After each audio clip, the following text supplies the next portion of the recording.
Today's episode is sponsored by Wefty. Wefty started in a garage on a 3D printer and has grown to include patterns, products, and workshops. Wefty's first product, the Wefty needle, is the only needle made by a weaver designed specifically for use with fabric strips and bias strips. Create beautiful woven projects with quilting cottons. Curious? Check out Wefty Needle on Instagram to see what it's all about. Thank you so much, Wefty. And now, here's the show.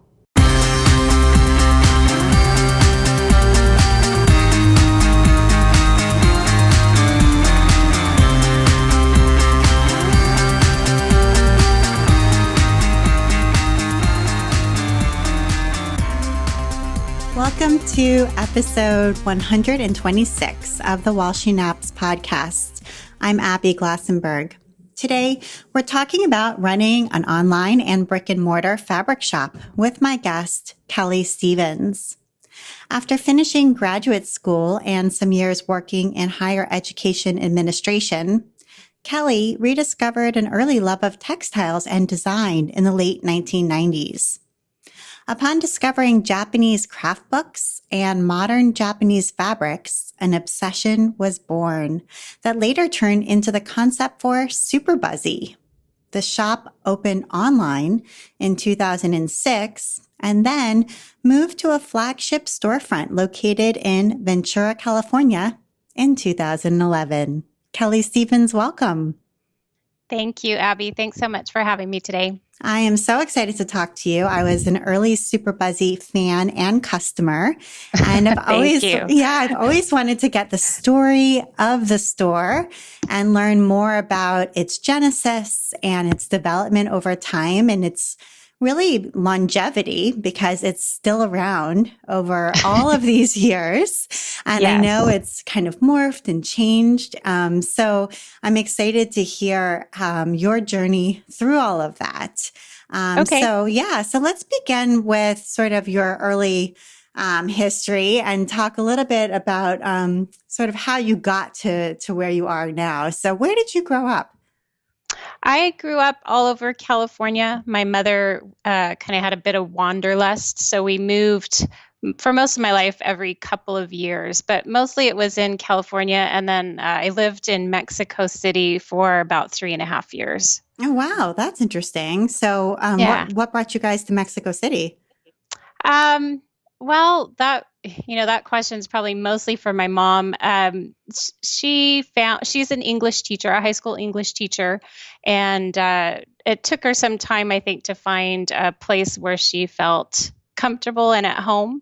And my parents also divorced when I was 3. So that was the first time we lived in Mexico when I was 3 years old. Around the time of the divorce, we were there for about 6 months. And then came back to California for a couple of years. And then she got a job at the American School in Mexico City. And so we moved back there when I was about 6 and lived there for another couple of years at that point. Okay, I see. Oh, neat. So you kind of had a cross-cultural experience growing up because you lived both in the United States and as well as in Mexico. Yeah. When we moved back to California after being in Mexico, I remember identifying more as a young Mexican girl than as an American girl, and that was a little strange because I'm very fair with blue eyes and I had blonde hair at the time, so not everybody kind of recognized me in the same way that I felt. That's interesting though, because you did have like a cultural difference though, even from the beginning, even if from the inside, even if not on the outside. Right. Right. Okay, cool. And so you sort of traveled around a little bit. Were you very crafty? Were you like making things? Were you interested in art? I loved art, but never really could tell my hands to do what my brain was seeing. I'm still working on that. So I never had any real affinity for drawing or painting. I enjoyed it. I did a lot of pottery in high school. I did a lot of throwing on the wheel and things like that. But again, I think I was just very passable at those things. I did have an interest in textiles and fashion. And when I was getting ready to graduate from high school, I had applied to conventional universities and then also to the FIDM, the Fashion Institute of Design and Merchandising in San Francisco.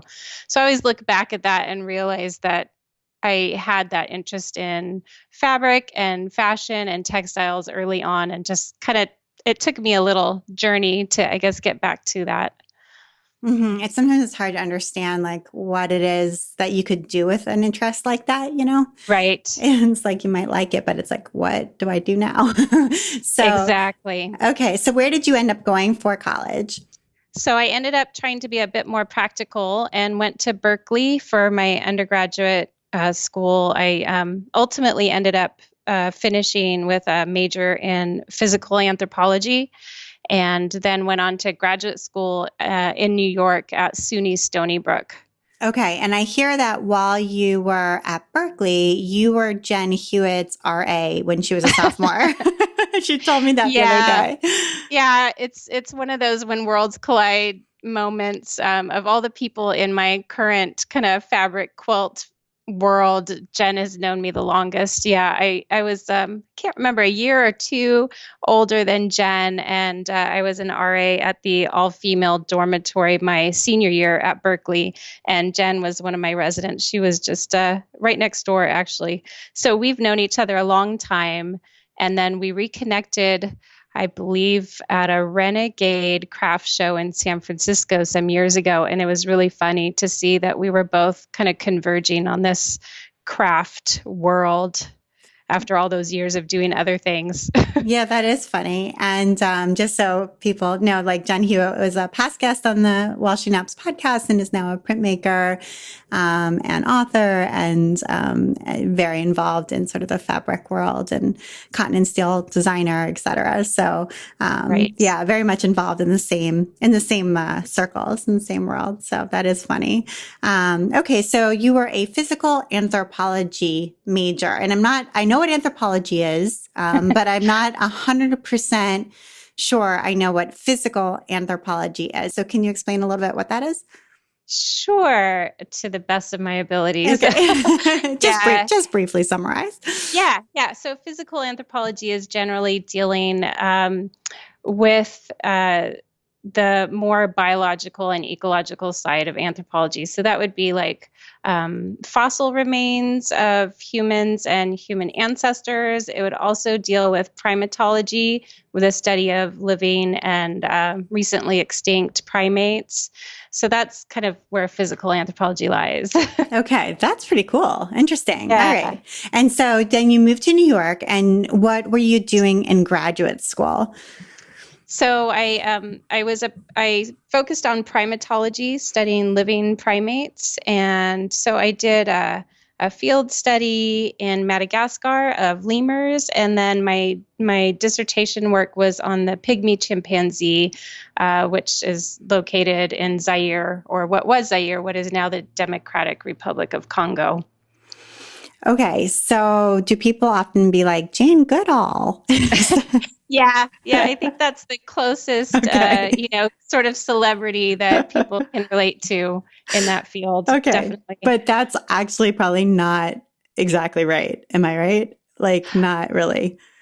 Well, it is and it isn't. I mean, Jane is amazing, and she did it through a non-academic route. She was more of a social activist and an animal activist. And so she went into primatology, not really through the university and research route, but ultimately, she ended up contributing hugely to the field. So I guess her path was different, but her celebrity has really helped the field and, bring donors to it and bring attention to the causes and issues that are there in Africa and South and Central America that relate to living primates. So I think she's great for our field. She brings a lot of focus to it. Okay, I see. All right. Yeah. So she helps people like me understand it from sort of a totally, completely outsider perspective. Right. Right. Okay. All right. All right. So you got to, through this though, go to some pretty fantastical places, some places that were really places maybe you would not have been able to go to Absolutely. otherwise. So Madagascar and Zaire, that's really That's really fantastic. And so, but you were there studying primates. So how did that, okay, like I just feel like, wow, that's super cool and must have been really engrossing and, but also 100% different from what you're doing now. So Absolutely. was there like a point there where you were like, okay, this is super interesting, but maybe not for me, or what happened? Yeah, yeah, it's a strange route. Well, when I was in Zaire doing my graduate work, there was some of you may remember if you follow African news that there was a big revolution happening along the Zaire and Rwanda border. And so there was a lot of conflict and a genocide happening, and it was really not safe.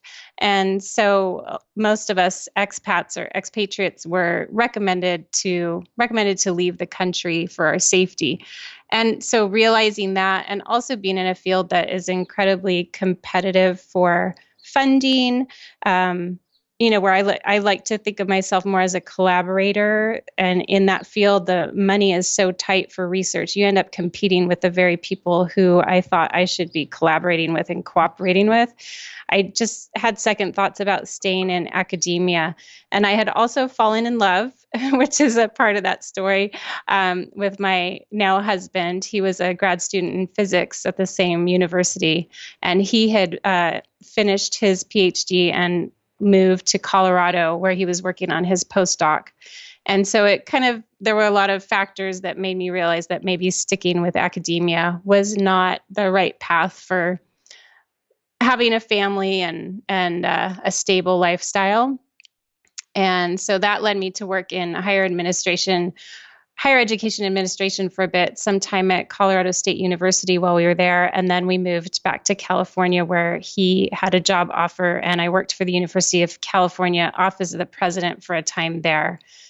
And I guess to try and shorten this weird path, ultimately, I wasn't really satisfied with my positions in higher ed administration. There was still a lot of ego and a lot of academics just jockeying for position. And so I started taking some design classes at Santa Barbara City College in the evenings. And I had also done textile science and curated the Historic Textile Museum at Colorado State University, just because that was fun for me. So I was always taking classes all along that sort of related to textiles and fiber and fashion.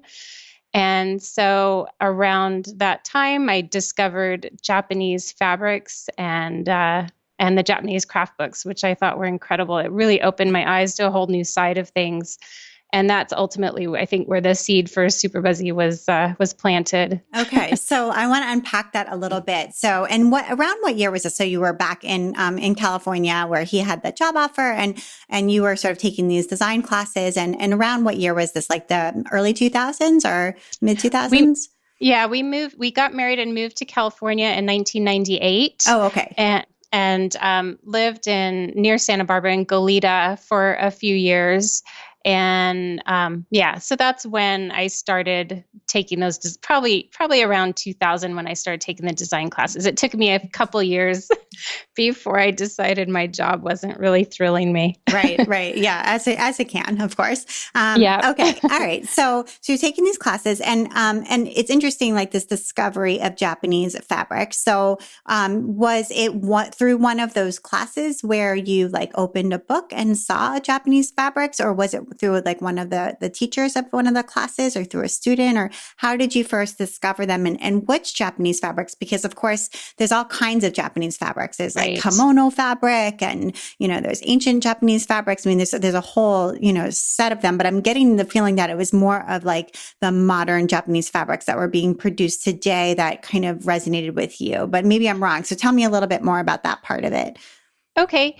Yeah. So I around that time when I was taking classes, I also started a craft blog, and was kind of I don't know, I think of it as like the golden age of craft blogs before we were also savvy about beautiful photography and staging projects perfectly. It was, a very organic time in craft blogging. What was your blog called? My blog was called Buzzville. Okay. And so through the blog land and interacting with other craft bloggers at the time, I would see photos of Japanese fabrics. And by those, the ones that were really calling to me were the more modern Japanese fabrics. I had seen more traditional prints with the cranes and, traditional motifs on them. But it was really these modern fabrics that called to me, something I had never seen before. And that's how I started seeing it. And at the time, really none of the stores in the US were carrying those. It seemed like people were getting their hands on them because they either traveled to Japan themselves and hand carried them back, or maybe they were doing a swap with somebody in Japan and they would get this package of amazing little goodies, stationery and bento things and fabrics and craft books. And I was like, wow, how do I get my hands on that amazing stuff? Yeah. I mean, I started my blog in 2005, and I just remember we would order the craft books from Amazon Japan. Like that's where Right. and you have to order them by ISBN number because you couldn't, read the Japanese characters. And so you get like the number and you just type the number in and get it. And you get like Cotton Friend or, these books that would come and it was just like this amazing thing. And, these amazing Japanese fabrics. And I actually ordered, this is jumping ahead a little bit, but when you open Superbuzzy, I ordered Japanese fabrics from you that I still have, like I hoarded them away. They were like this precious commodity that you would like never cut because they were so, it was like gold, they were like this precious thing. And, but when those books first became available, it was like, so exciting. And they looked like nothing else that you could find in the United States. Right. It's hard to remember because I feel like that sort of Zaka look has become so ubiquitous now, but in the early 2000s, it really, as far as I was aware, it was not something that was at all available. Yeah, exactly. It looked so new and so fresh, and just the style of the photographs, how they would stage them. It was so clean and simple and elegant. And it really, really resonated with me with my design aesthetic. Yeah. Okay. So you started to see these on craft blogs and then sort of get your hands on a little bit of them. But okay, so I did too, but then I didn't go and open a store. But you did. So how did you decide this is it for me? I'm going to go do this. Well, so there was some, as I had mentioned, some dissatisfaction with my job, and I was taking these night classes and communicating a lot with various people in the craft blog world. And I think I just made a flip remark. I can't remember if it was on my own blog or as a comment to somebody else's at some point. I said something like, wow, we should really open up a store that is importing these goods. And so then I got a direct email back from another craft blogger who said, yeah, let's do this. And so it was really, and this is, you have to remember again, putting it in the context of the time, this is before Etsy. And so there really wasn't a marketplace like that either. So it really had to be kind of a DIY, build your own website and, go from there. Shopify didn't exist. All these kind of plug and play things were not around. So it was kind of a different climate to open up a business at that time. Yeah, it was really, really hard to build an e-commerce storefront. Yeah. You had to build it. Yeah, exactly. It was not so easy like it is now. When Etsy started, I was like, wow, check it out. I could sell something online now, because before that I was like, there's no way. Yeah, I can't do that. I can't do this. Okay. All right. So watch what you ask for. This person was like, okay, sure, let's do it. But you don't speak Japanese, I'm assuming, or read Japanese or write Japanese. So again, beyond not knowing how to code, and you don't know how to, you're not a computer science major. No, right? I'm So, not. Okay, so there's two language barriers right there. But you seem kind of unstoppable. So that's two things that were hard. So did you need to then go to Japan, or how did you source all of this stuff?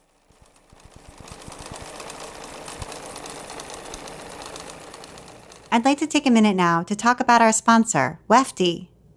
Wefty started in a garage on a 3D printer and has grown to include patterns, products, and workshops.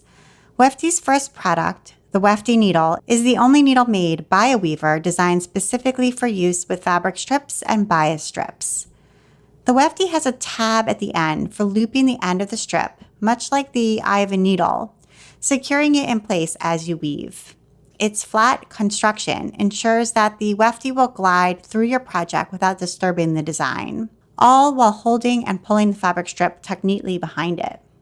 The grooves on the top allow you to choose how to move it through your project. You can grip the Wefty by the sides or push it from the top using just your finger. Wefty also developed the Easy Miter method. With the Easy Miter, you use less fabric to get a mitered finish.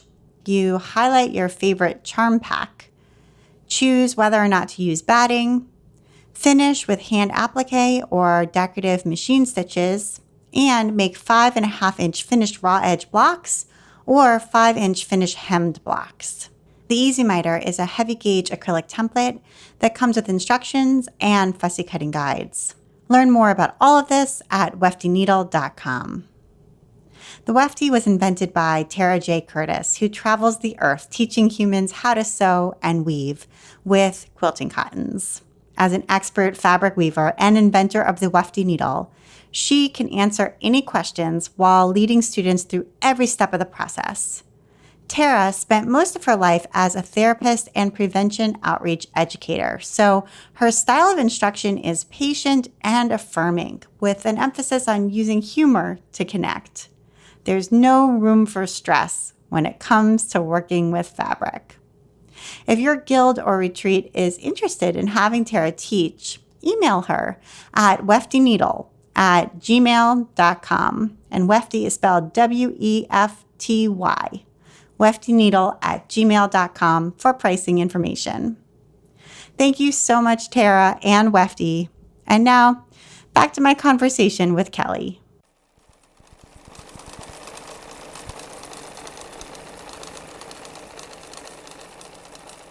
Yeah, so the woman I spoke of who was my early business partner, she is Japanese American and had grown up in her household speaking Japanese. So that was one plus.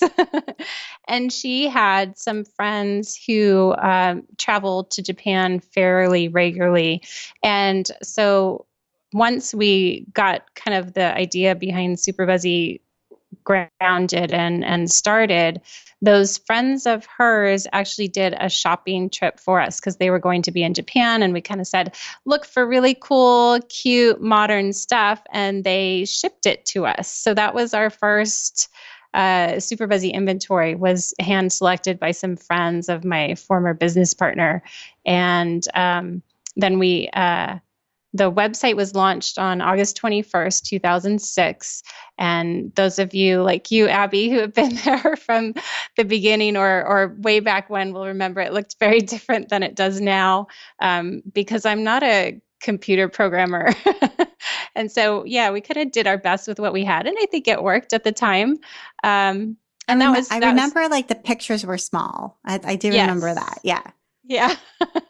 Yeah. Things have changed so much in web design and capabilities. And so then shortly thereafter, we took a trip. The two of us did go to Japan, and that was my first time in Japan, and did our own buying trip. And that's where we really sat down and established relationships with the big mills in Japan. So that we could do business more of the Japanese way and actually do a proper wholesale relationship with them. And doing business in Japan is so different than the relationship in business in the United States. So that was a whole learning curve. So tell us a little bit about that trip and a little bit about the differences. Like, what struck you most when you were there that first time about the way business is done and what you saw when you were there? Yeah. Japan is just an amazing place. I had never although I had traveled a lot, I had never really had a pull to go to Asia in general. And I think Japan really opened my eyes a lot. The thing that still strikes me when I go that really resonates with me is just this incredible contrast between the super modern and high tech and cutting edge technology and life solutions, contrasted directly against incredibly old and ancient traditions, just side by side. And I love that. I love that you can be on the bullet train, the Shinkansen, going, several hundred miles per hour through the Japanese countryside, and a sweet woman in a kimono walks down the aisles, bows as she enters the train to offer you a beverage or a bento box lunch. And it's things like that I just love it. I just find it so fascinating. But as far as business in Japan goes, it's unlike in the United States. It's a very face-to-face focused, very personal relationship focused, and the language that is used is also very important. So while I can conduct business with other American companies fairly informally via email and quick phone calls, and generally speak much like I'm speaking to you now, in Japan, there's a whole sort of business Japanese language that is much more formal, and I can't even begin to pretend I understand it, only understand it enough to know that I need a professional with me to do that sort of conversing, because it could easily go somewhere that might be offensive to my business contacts or inappropriate, and I would never ever want to do that. So it's very, very much based on those personal relationships, face-to-face relationships, and is also very formal at the same time. And then there's also the dynamic of me being a Westerner and female at the same time in a society that is still fairly patriarchal. So that adds kind of another element of interest, I guess. Yeah. Wow. Yeah. That's a lot to take in, a lot to learn and understand. So, so did you end up hiring somebody to help you, like a person who could be almost an intermediary, or somebody who could sort of, like a person who could help to both translate and go between and just smooth things over for you and help you to understand? Okay. Yeah. So what happened is that early on, I went to my first fabric trade show. It's the International Textile Show, which was held in Las Vegas.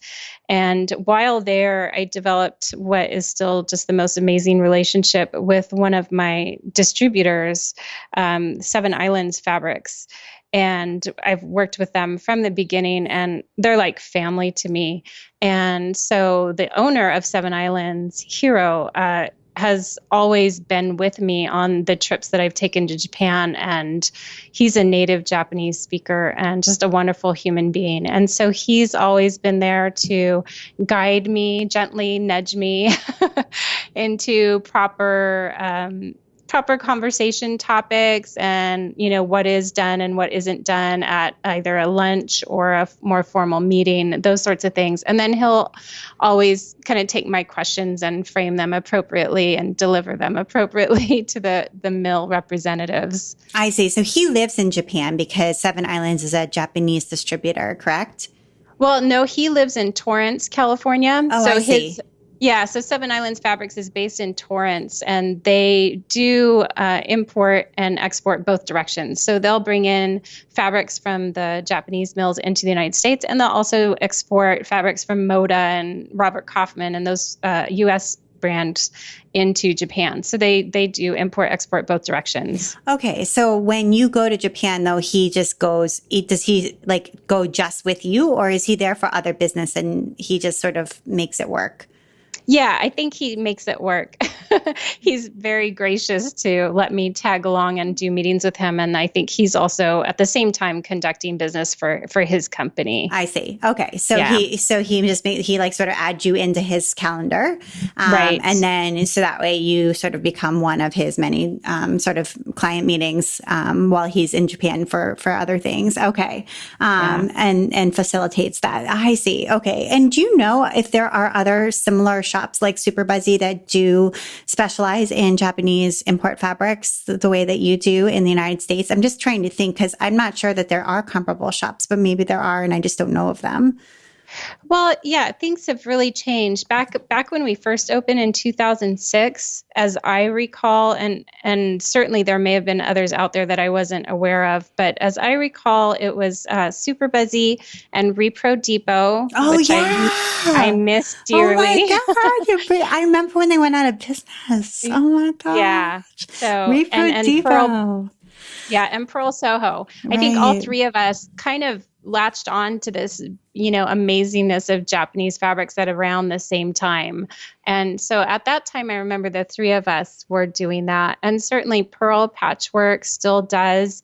And there are other fantastic stores that carry Japanese fabrics. I think that aesthetic has, become more popular. It took some time for it to catch on and with a more wide audience, but certainly other stores carry it. I think that we may have one of the deeper selections of Japanese fabrics still. But certainly I see fabrics like Nani Iro, that collection. I see it a lot of places. I see a Chino by Atsuko Furuya. I see her fabrics at a lot of places. So, so I don't think we're the only ones by any means. I think since it was sort of our beginning was based in that, we maybe go a little deeper and broader than other stores. Okay. Yeah, no, that makes sense. Okay. So, and the other thing that I think is interesting too, going back to sort of the two different languages that you had to learn, is that you were selling this fabric online, and this opened in August of 2006, you said. And, and Etsy had just opened the prior year. And so, this was still a fairly early e-commerce shop, and people, so it's again hard to believe, but people were at that time hesitant to put their credit card information online, and there was still that feeling of like, do I really want to enter these numbers online and buy something online? Is that trustworthy? So, and you didn't have brick and mortar, you were just selling online. And so, so this was really an early, buy, and also people, the idea of like buying fabric when you couldn't feel it, you couldn't see it, you couldn't touch it, you couldn't see the scale, you couldn't feel the weave of the fabric, the hand of the fabric. That was sort of alien or somewhat different than what people were used to. So was that hard to overcome as well? I think, we started so small in the beginning with literally just, I don't know. I wish I had the count originally, but, probably 50 bolts. We were very small, and we had that network of those craft bloggers out there who kind of knew what we were up to because they had seen us talking about it and sharing what was coming. And so initially, I think there was just that trust because we had that personal relationship through our craft blogs, as personal as that can be. And so, and since we also didn't have that much inventory, we would get it in and it would just sell out because those people trusted us. They maybe had some prior experience with Japanese fabric and knew the quality was going to be there, that it wasn't a quality issue. So I'd say in the beginning, that wasn't so much of a problem. I think maybe that happened more as time went on and as the business grew and we started getting more customers. We've always tried to be very focused on customers. And so we would always say, like, shoot us an email and we'll help you match those fabrics or help to describe the texture of it. And so we've tried to do that all along, but it is hard online. It's a different shopping experience. But I do think that over time, once someone has familiarized themselves with what Japanese fabrics are like, they start to trust it. They know what that cotton linen fabric feels like, that Ichino kind of weight, that bottom weight. They know what double gauze is now and what to expect from it.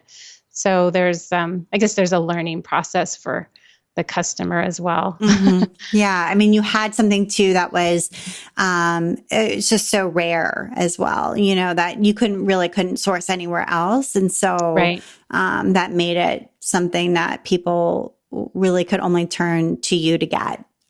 which Right. was helpful in the beginning, probably. Yeah. All right. So you had this store for some time, and it sounds like the business partnership at a certain point it didn't work out, and so you ended up going it alone. Is that correct? Yeah. Yeah. About, I'd say approximately a year in, we just decided to go our separate ways. And so I purchased her share of the business and assumed ownership of the whole kit and caboodle, for better or for worse. Okay. And so you've had Yeah. it, yeah, you've had it yourself since then. And Right. okay, and so you ran it online for some time. It was purely online, is that right? Until 2011 when you decided to open the storefront? Right. Yeah, we did. There were a few people who knew where our warehouse was, and we would say, you can stop in and see things in person. And so we did have occasional walk-in customers. We even had some university groups, sewing groups, and things come to the warehouse and visit, but it was pretty infrequent. And the beauty of that is that it would be kind of according to my schedule. We didn't have set hours like a storefront would have to have. So that was nice. I also had a toddler at the time. So, having the toddler and the warehouse in those flexible hours was really nice so that I could go in and fill orders when it was convenient for me to do so. Okay, but you did move it out of your home. I mean, I'm assuming the very beginning was probably in your home. Not my home. It was never okay. Yeah, it was never in my home. My business partner early on did have for, gosh, I'm going to be really fuzzy on the timeline here. Maybe the first 4 to 6 months she had stock in her home, and then it was really amazing how quickly the buzz, so to speak, grew about Superbuzzy. And so then we quickly moved into a warehouse to store everything. And how did you come up with, by the way, with that name, Superbuzzy? Yeah. So it was actually a mixing of our two craft blog names. As I mentioned, mine was Buzzville and hers was Super Eggplant. And so we took the two names and came up with Superbuzzy as a melding of the two craft blog names. And then the B kind of came from there as our logo and mascot. Got it. Okay. I also wanted to just say, I love the names of these early craft blogs before everybody felt like their name needed to be their brand and it had to be so thoughtful about you know what I mean? All Right. of the business. I don't know. Yeah. It just got so professionalized as time went by. But in the beginning, it was so fun. And It was. those were the days. But anyway, okay. Got it. So you had this warehouse and you had some employees helping you? I did. Usually it was maybe just one person part-time helping me out.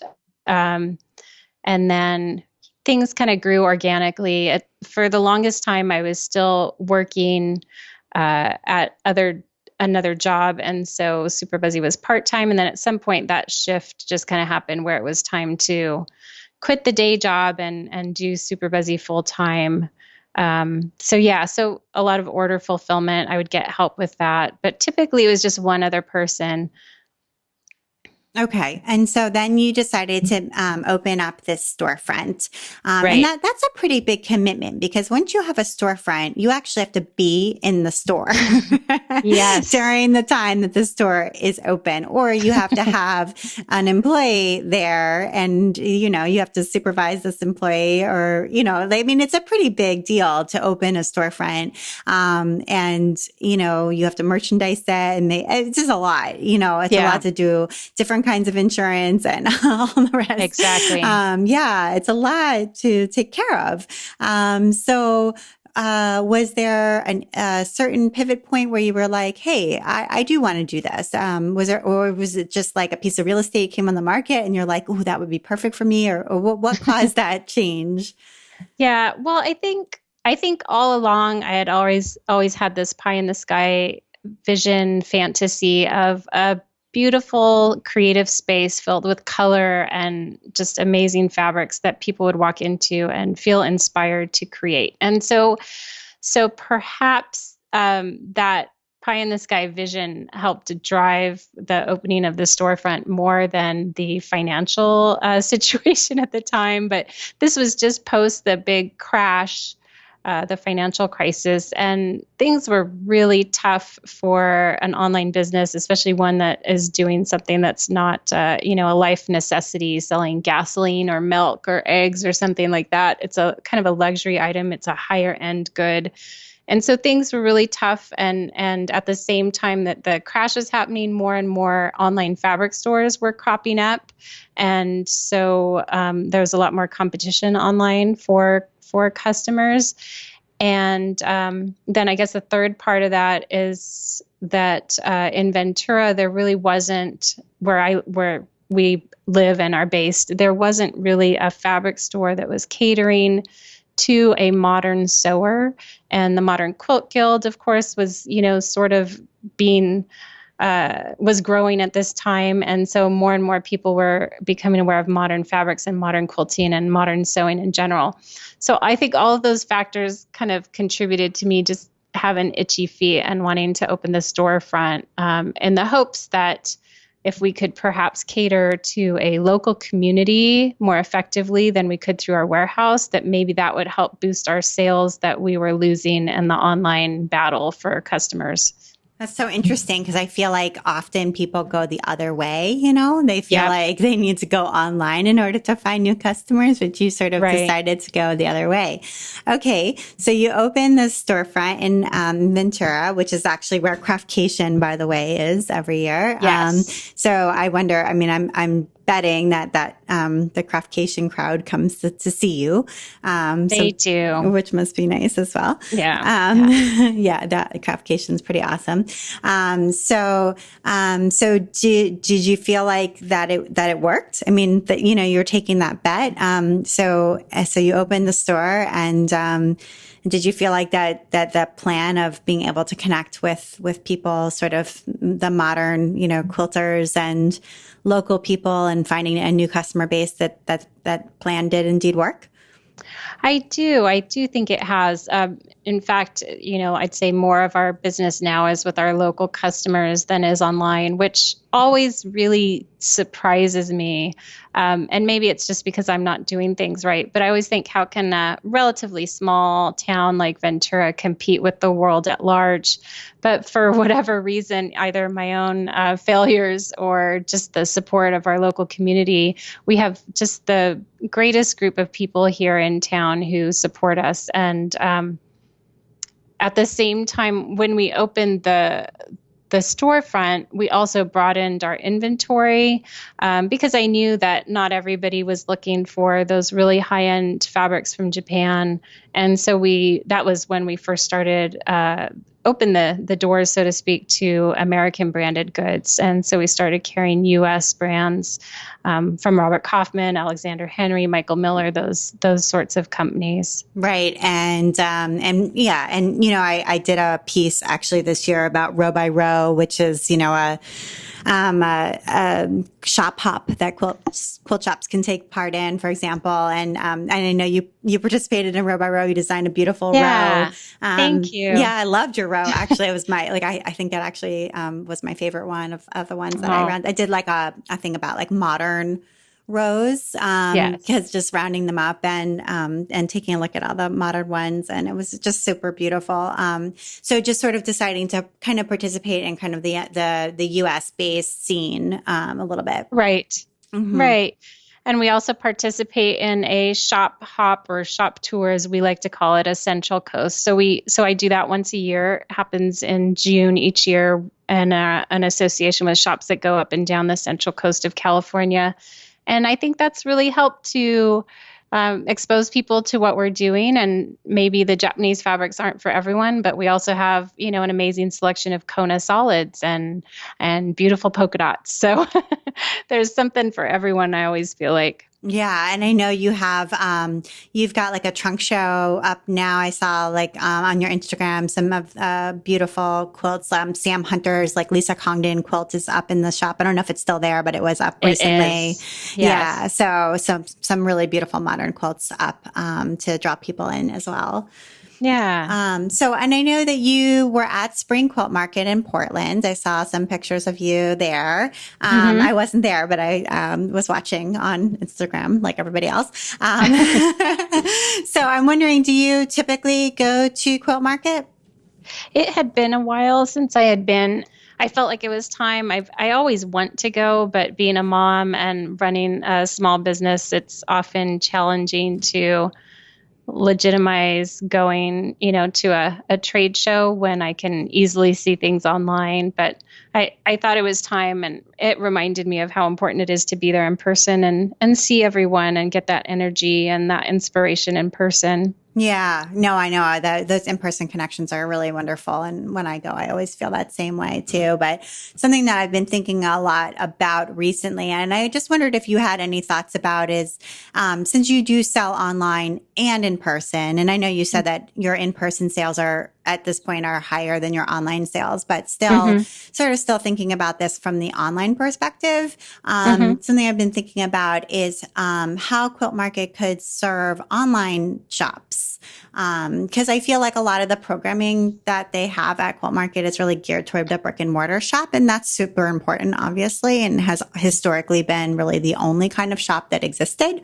Hmm. But as we sort of enter the next age of retail, I think, clearly, as you said earlier, there's lots and lots of online shops. And one of the reasons you opened a brick and mortar shop was because there was so much online competition, which Right. means that there are tons of online shops and probably only going to be more as the future continue, go into the future. So Hmm. I'm just thinking about like the kinds of things that Quilt Market could provide that would help online shop owners to do their job better. And I don't know if you've ever thought about that, but online shop owners have somewhat different needs than Right. brick and mortar shop owners. And since your genesis was as an online shop owner before you opened a brick and mortar store, you spent so many years in just that role. I just Hmm. wondered if you had any thoughts about that. A lot of online shop owners right now don't seem to go to Quilt Market. And since Quilt Market attendance is declining, that would be a new audience for them. That would bring new Right. people to the show because, hey, here's a whole lot of people who sell quilting cotton who don't come now but could come in the future.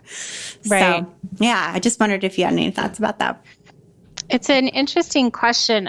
I'm always thrown off by this, I think, forced dichotomy of shopping local and shopping online. And I think that may be part of the problem is just our language that we say if we're shopping local, that must mean we're walking or getting on our bike or getting in our car and driving somewhere in our neighborhood to shop. But I think that if we sort of recognize that a lot of these online businesses are also local businesses, that maybe that changes the framework. I like to think of it as more of like big box stores versus mom and pop owned businesses, I guess. So I feel like maybe that's a better distinction because we are a small business and we are local and we are also online. So anyway, that may be an aside a bit, but I think the things that help customers shop online are the very same things that the shop owners would want. So things like really good quality color matching, so that people can distinguish fabrics and how they're going to go together on a website. And everybody's monitor is different, and so is there some way that we can somehow standardize color matching? I don't know. That's like maybe pie in the sky because all the companies have their own image management. And I know they'll provide images for us to use, but I don't know how well calibrated their color is compared to the other mill next to them. So, for instance, we always scan all of our fabrics in-house on the same scanner, calibrated to the same settings so that each fabric, no matter which company it comes from, is going to be represented in the same way. That still doesn't help the customer at home, making sure their monitor is calibrated. But at least if it looks the same from one to the next, it should match. I think the pattern support has been great in terms of them offering downloadable patterns that are supporting the fabric lines. I think that helps a lot of people envision how to use the fabrics online, which is harder because you're just looking at a little thumbnail as opposed to being able to spread a bolt out in a store. So seeing, oh, here's a pattern, and that shows me how the scale of these prints will all work together and how I can use them, how those colors work together, that sort of thing. So I think those online patterns, whether they're free or not, that's a whole other debate, but having patterns available for those fabric lines, I think, is really helpful for the online shopper. That's important. I see what you're saying. Yeah, so that the people can see it sewn up because they can't spread the bolt out. Right. That makes sense. Yeah. So those are two really important things. And yeah, I think that's really interesting. And those are two really good points. And I think that there could be, just some different ways of talking about online shops. I love what you said about the difference between big box or sort of super huge corporations versus an independent or mom and pop owned store. Instead of thinking about sort of local, which is, those words and the way that we talk about them are really important because it does create division where there doesn't need to be division. Yeah, because I think a lot of us are struggling. It's hard being a small business owner for a variety of reasons, but finding that customer is challenging. And so going online, I think, is a viable solution for many who have never been online. And that doesn't make them any less of a small business. It just means they're trying to reach out and connect with the people who are trying to find them. And doing that online is much easier to find those connections and find the right person for the right product. Absolutely. Okay, that's really helpful. And I know that you also vend at QuiltCon. Yes. Yeah. Yes, we do. And how is that? How has that been for you? That's a neat event as well. And I got to go to QuiltCon last year. It was a lot of fun. Yeah, we love QuiltCon. I love all the people organizing QuiltCon. I think those are our people. We've vended at a number of different types of fabric and craft shows over the years. And that's the one we keep going back to because those are our people. The people at QuiltCon are the ones who love what we're doing. And so I think it's just a really nice show for us to be at. We feel good there. We feel like we belong. We feel like we're well loved. And which is really nice. Do you bring the Japanese fabrics there? Or are you bringing some specialty things there? Yeah, absolutely. We bring our Japanese fabrics. We bring the Japanese books and magazines and notions, and as well as, other special, exciting new fabrics that have been launched around the time of the show. Whatever the latest and greatest stuff is. Yeah. Awesome. Okay, great. So people who are going to QuiltCon can look for Superbuzzy while they're there. And then, I know you've done a lot of work to help local Californians who have lost their homes from the recent fires and have been donating, I think, sewing machines to help them. And I wondered if you would talk a little bit about those efforts. Oh, sure. That's probably under the umbrella of the Ventura Modern Quilt Guild. I'm a founding member of the guild and have loved watching it grow over the past 4 years or so. And of course, since the Thomas Fire hit our town so radically last December, it really hit our community very hard. It was a really tough time. And so what do quilters do? We make quilts. And so the effort was launched to get quilts made for everyone who had lost a home. And as part of that, I also wanted to try and get the sewists who had lost everything in the fire back sewing as quickly as they were interested in doing.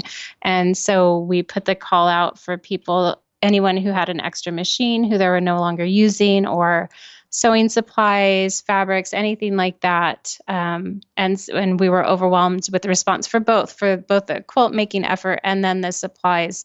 And we're still getting machines donated now. And I think a week before last, I gave away 3 machines to people who had lost everything in the fire.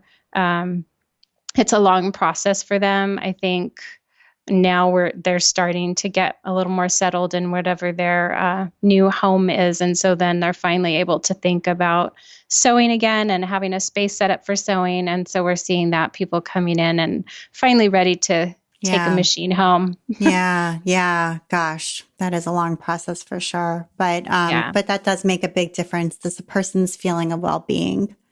Yeah. Well, it's so important to have that therapy, that pastime that makes you feel good instead of just dealing with architects and builders and codes in the city. And I should say kudos to the Ventura Modern Quilt Guild, because we've donated now over 600 quilts to the community for people who lost their homes either in the fire or in the mudslides in Montecito.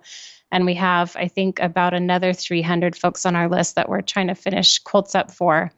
And we're a very small guild. We're about 50 members plus or minus. So I'm just so proud of our efforts to get all of that done for such a small group. Wow. That's great. Yeah. Yeah. Okay. Great. Kudos to you for sure. And for helping to lead the way. That's wonderful. So, do you have anything interesting or new coming up for Superbuzzy that you want to tell us about before we get to your recommendation list? Gosh, every box that comes in the door is something new and interesting. I bet. And I'm sort of like an ADD person with each box that comes in. I get really excited, and it's my latest favorite thing. I don't know. We just this past week got the Tula Pink De La Luna line. And so we have that up in front in the store, and it's beautiful and amazing. And the colors are magical. So that woman is a color wizard. She sure is. Yeah. Absolutely. That's cool. So people who are local to Ventura, stop in and take a look. All right. And you have a couple cool things to recommend. It was funny when your recommendation list came into my inbox. I was like, yes, and yes. So they were all like things that are on my recommendation list. Okay. So the first one is a Kai seam remover. Yes. I love this new little tool. I discovered it just before Quilt Market, and decided I was definitely going to go visit the Kai Scissor Company at Quilt Market to have it demoed and see it. And it kind of reminds me of an old safety razor that guys would use with the razor blade and then a guard. And so it's got a long handle and then a blade with a guard on it. And so it doesn't look like a traditional seam ripper at all, with the pointed tip and the blade in the crook of that. And so you hold your fabric tight, and you kind of use a little bit of a seesaw motion down between the two layers of fabric along the seam, and it just rips them right out. And it's amazing. So it's my new best friend. So cool. When I was at Quilt Market, I went to the Kai booth and had so much fun playing with all of the scissors. And they're really impressive. It's a really cool company. Really is. Yeah. Oh my gosh. I'm like a sucker for awesome scissors, and they're really neat. So that's a cool tool. And then the wool felt pressing mats, which I recommended in my newsletter a while ago. These are so cool. Yeah. Yeah. I didn't think it was going to be all that. And then I got one for my classroom at the shop, one of the large ones that covers the full ironing board. And I just started using it, and it was really incredible. The speed at which it was working, and then also the quality of the press. It just made such nice crisp seams. And so I was instantly converted. So we actually got a whole bunch of those to demo at our shop tour that we had in June. Because I think once people try it, they really see how well it works. The real test is one woman said her biggest challenge was to remove that factory fold from the bolt when she was doing her projects. And so we pulled a remnant out and we said, okay, let's try this, because we hadn't yet done that. So we opened it up, put it on the fold, and that factory crease was gone, not instantaneously, but very quickly. It did not take a lot of steam or heat to get that out with using that wool mat. And so it like heats up basically from underneath as well. So your iron's hot on top, and then the wool is hot underneath. Right. So and it holds that heat in so well. So it's almost like it's hot from both sides. Exactly. And it's also thick enough that you can have it on any surface and you don't have to worry about damaging the surface. So to have a little one to take to a workshop or class is great, because you can have it on the table right next to your sewing machine and not worry about damaging the table. So cool. And it's simple. It's just the wool felt. It's it's really thick, but it's like such a simple solution. It's like, why didn't anyone think of this before? This is exactly. It's like, hello. It's just like the most simple thing. Okay. That's super cool. And then yarn dyed fabrics. Yeah, I've just really been loving kind of the texture and hand and pattern that is available through yarn dyed fabrics. I think they've been around for so long in kind of more of the primitive quilts groups than they've been called homespuns. But I think that they're only maybe now within the past maybe year or two being presented and shown in more modern projects. And I just love the hand and the texture, and it strips down what's available in pattern, of course, but I find the patterns still very beautiful, the icots or the plaids or, big checks, buffalo checks, things like that. They're so great for quilting, for garment sewing, for bags, you name it. And they're just a little more plush, a little thicker because that yarn dye process. They're really wonderful. Those fabrics are really beautiful. So Kelly, thank you so much for taking the time to be on the Washing Apps podcast. It was really cool talking with you. Thank you, Abby. I so appreciate you thinking of us. Yeah, and I'd love to get out to Superbuzzy next time. Hopefully next time I'm at Craftcation, I'll come by and take a look and say hi. Definitely. We'll show you around. All right. Awesome. And you've been listening to the Washing Apps podcast. I'm Abby Glassenberg. Visit my blog, washingapps.com, where you can sign up for my email newsletter to get the best in sewing, blogging, and small business delivered right to your inbox each week. Today's episode was sponsored by Wefty. Wefty started in a garage on a 3D printer and has grown to include patterns, products, and workshops. Wefty's first product, the Wefty Needle, is the only needle made by a weaver designed specifically for use with fabric strips and bias strips. Create beautiful woven projects with quilting cottons. Curious? Check out Wefty Needle on Instagram to see what it's all about. Thank you so much, Wefty. And if you enjoy the show, tell a friend about it. Thank you so much, and I'll see you next time.